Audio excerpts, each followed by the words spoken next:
ব্যাপারটা কি বলো তো? ব্যাপারটা কমফোর্ট ফিলের। দামি কিছু সারা জীবন সুখ দিতে পারে না। জামদানি শাড়ির দাম অনেক বেশি হলেও সেটা পরা হয় খুব জোর করে 2-4টে অনুষ্ঠানে। সব সময় পরার জন্য মানুষ দিন শেষে অল্প দামে সুতি শাড়িটাকেই বেছে নেয়।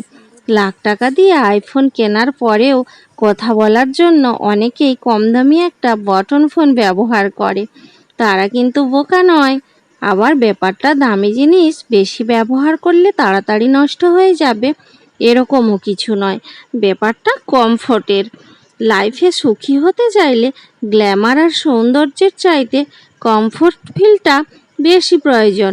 গ্ল্যামার আর সৌন্দর্য হয়তো কিছুক্ষণের জন্য সুখ এনে দিতে পারে, কিন্তু সারা জীবন সুখে থাকার জন্য এমন একজনকে বেছে নিতে হবে যে কাছে থাকলে কমফোর্ট ফিল হয়, টেনশন নয়। বন্ধুরা, জীবনে কিন্তু বেশি চাওয়া পাওয়ার আশা একদম রাখবে না। বেশি চাওয়া পাওয়ার আশা যদি রেখেছো, দেখবে জীবনে শান্তি থাকে না। শান্তি বজায় রাখার জন্য একদম সাধারণ লাইফ কাটানো উচিত। সাধারণ লাইফে জীবনযাপন করো, দেখবে জীবনে সুখ সমৃদ্ধি ভরে উঠছে। বাপরে বাপ, অনেক জ্ঞান দিয়ে ফেললাম, অনেক বকবক করে ফেললাম। আমার জীবনে যেন কোনো চাওয়া পাওয়া নেই, তাই না বন্ধুরা? সত্যি বলছি, বিশ্বাস করো, খুব বেশি চাওয়া পাওয়া আমার জীবনে নেই। আমি কিন্তু বিন্দাস আছি, ভালোই রয়েছি। আর যতটুকু চাই ভগবানের কাছে সেটা সবার জন্য চাই। সবাই ভালো থাকো, সুস্থ থাকো, এটাই আমি ভগবানের কাছে সব সময় কামনা করে থাকি। আর আর ভগবান যাতে সুস্থ থাকে সেটাও কিন্তু আমি বলতে ভুলি না। আমার কাছে সুস্থ স্বাভাবিকভাবে বেঁচে থাকাটাই সব থেকে বড় চাওয়া পাওয়া, এর থেকে আর কিছু চাওয়ার নেই। তো চলো, গুড মর্নিং বন্ধুরা। আজকে মঙ্গলবার, তো মঙ্গলবারের সকালবেলার ভিডিওটা তোমাদের সঙ্গে ছোট্ট একটা ভিডিওতে শেয়ার করেছি। মৌরলা মাছ ধরতে এসেছিল পুকুরে, তোমরা দেখেছো। আর তারপর তো এই যে এত চিংড়ি মাছ বাছা হলো। তো আজকে জানো তো, একটা মাছ দোকানদার এসেছিল, ও 1 কিলো চিংড়ি মাছ দিয়ে গেছে। তো দেখেছো, দিদি আর আমি দুজন মিলেই মাছটা বেছে নিয়েছি। তারপর স্নান করে নিলাম। স্নান করার পর এই যে পূজা পাঠ সেরে নিয়েছি। এদিকে দিদি আবার অনেকটা ডাল ভিজিয়েছে, তো ডালের বড়ি দেওয়া হবে। তো বন্ধুরা, তোমরা সঙ্গে থাকো আর সাথে থাকো, দেখতে পাবে। আর এই যে দেখো, ভগবানের কাছে একটাই প্রার্থনা, সত্যিই বলছি বন্ধুরা, সবাই খুব ভালো থাকো, সুস্থ থাকো, সাথে আমরাও যেন ভালো থাকতে পারি।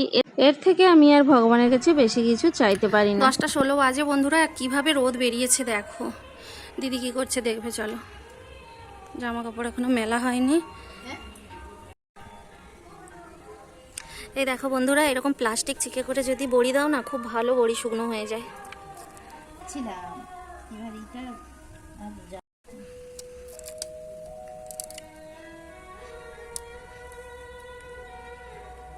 বড়ি দেওয়া কমপ্লিট হয়ে গেছে। এখন আমরা টিফিন করে নেব, কিন্তু তার আগে ট্যাঙ্কে জল ফুরিয়ে গেছে, তো পাম্পটা চালিয়ে আবারও জল ভরতে হবে। তো মানে বন্ধুরা, বিশ্বাস করো, কাজের আর শেষ নেই। খাওয়ার আগে কাজ একটার পর একটা কাজ চলেই যাচ্ছে। পাম্প চালিয়েছি, কলসাগুলো সব বের করে আনা হয়েছে।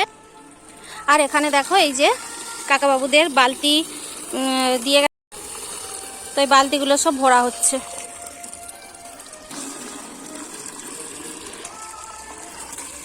ভর্তি করি সব।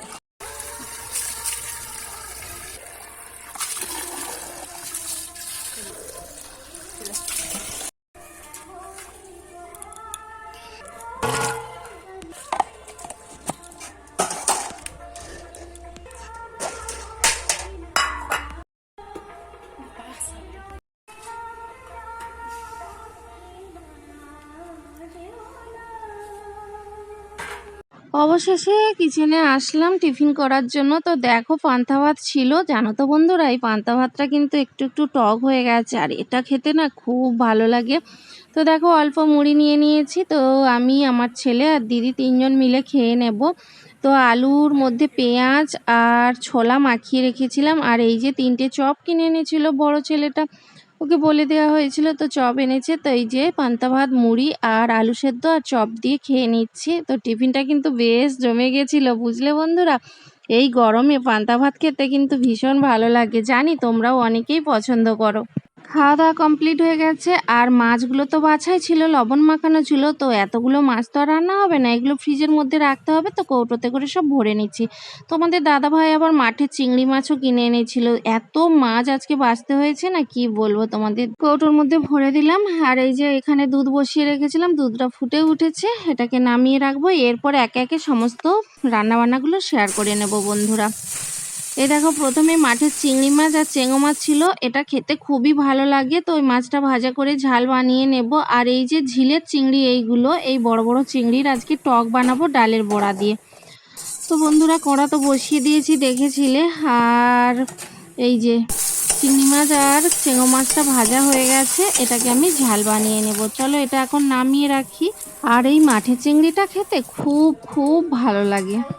আর এই যে এখন আমি ঝিলের যে চিংড়ি, এই চিংড়িটা ভাজা করে নিচ্ছি। জানো তো, এই যে মাঠের গুঁড়ো চিংড়িটা এই বড় বড় চিংড়ির থেকেও দাম বেশি।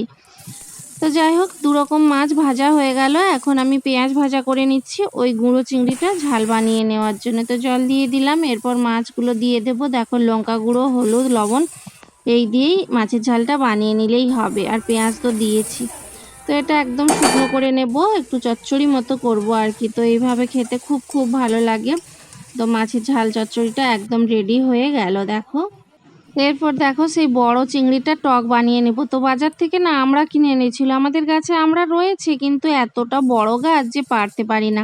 তো বাজার থেকে আমরা কিনে এনেছিল, আমরা দিয়ে এই যে ডাল বড়া, দেখো বড়ি দিয়েছিল দিদি, কিছুটা ডাল আমি রেখে দিয়েছিলাম বড়া বানাবার জন্য। তো এই ডাল বড়া দিয়ে চিংড়ি মাছের টকটা বানিয়ে নেব। আর আমড়াটা কিন্তু হালকা করে একটু সেদ্ধ করে নিয়েছিলাম, কারণ এতটাই নরমের জন্য একটু কষা কষা ভাব লাগে, তো সেই জন্য জল গরম করে একটু হালকা সেদ্ধ করে নিয়েছি, আর সেই জলটাও ফেলে দিয়েছি। তো দেখতেই পাচ্ছ, লবণ, হলুদ আর 5 ফোড়ন গুঁড়ো দিয়ে দিলাম, আর জল দিয়ে দিয়েছি, এই যে ফুটে উঠেছে। এরপর বড়া চিংড়ি মাছটা একসঙ্গে দিয়ে দেব। বেশ অনেকটা পরিমাণেই জল দিয়েছি, কারণ বড়ার মধ্যে না অনেকটা জল টানে।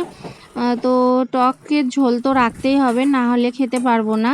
একদম শুকনো শুকনো খাবার আমরা খেতে পারি না। চলো, ফাইনালি সমস্ত রান্নাগুলো কমপ্লিট হয়ে গেছে, তোমাদের সঙ্গে শেয়ার করে নিই। এই দেখো, সেই গুঁড়ো চিংড়ির ঝাল করেছি, বড়া দিয়ে চিংড়ি মাছের টক বানিয়েছি, আর এদিকে থোড়ের ডালনা করেছি। আর এটা কি জানো তো, এটা হচ্ছে তেলাকুচির ডাঁটা। তোমরা অনেকেই জেনে থাকবে, আবার অনেকেই জানো না। তেলাকুচির ডাঁটা 5 ফোড়ন আর শুকনো লঙ্কা ফোড়ন দিয়ে লবণ হলুদ দিয়ে সেদ্ধ করেছি।